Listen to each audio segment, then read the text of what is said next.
Hello friends, you are most welcome in my Janus kitchen. Summer સિઝનમાં લૂથી બચવા માટે આજે આપણે એક ચટાકેદાર ચટણીની રેસીપી જોઈશું. તે કાચી કેરી અને કાંદાની મદદથી ઘરે તમે સરળતાથી બનાવી શકો છો. તો ચાલો ફટાફટ વિડીયો સ્ટાર્ટ કરીએ.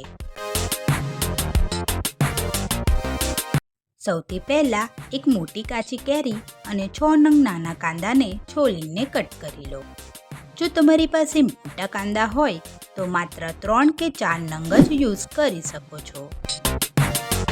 બંનેને કટ કરીને બાઉલમાં લીધા છે. સાથે સાથે 1 ટીસ્પૂન આદુના ટુકડા પણ લઈશું. મસાલા તરીકે સ્વાદ મુજબ મીઠું, 2 ટીસ્પૂન જીરું અને 1 ટેબલસ્પૂન દળેલી ખાંડ લેવાની છે.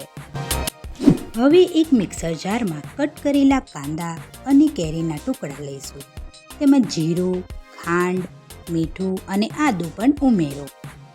બધાને ફાઇન પેસ્ટમાં ગ્રાઇન્ડ કરી લો. તેમાં 1 ટેબલસ્પૂન કાશ્મીરી લાલ મરચું એડ કરો. ફરીથી તેને ગ્રાઇન્ડ કરી લો. જરૂર જણાય તો તેમાં તમે પાણીનો ઉપયોગ પણ કરી શકો છો. તો આપણી એક સ્મૂથ પેસ્ટ અહીં રેડી છે. તેને સર્વિંગ બાઉલમાં કાઢી લો. આ ચટણીને તમે કોઈ પણ સબ્જી કે કઠોળની સાથે સર્વ કરી શકો છો. આ ચટણી ઉનાળાની ઋતુમાં હેલ્થ માટે ખૂબ જ લાભપ્રદ હોય છે.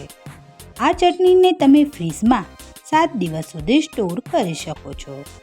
જો તમને આ રેસીપી ગમી હોય તો વિડીયોને લાઈક કરજો અને ચેનલને સબસ્ક્રાઈબ કરી દેજો. તો આપણે મળીએ નેક્સ્ટ વિડીયોમાં. ત્યાં સુધી બધાને મારા જય ગણેશ.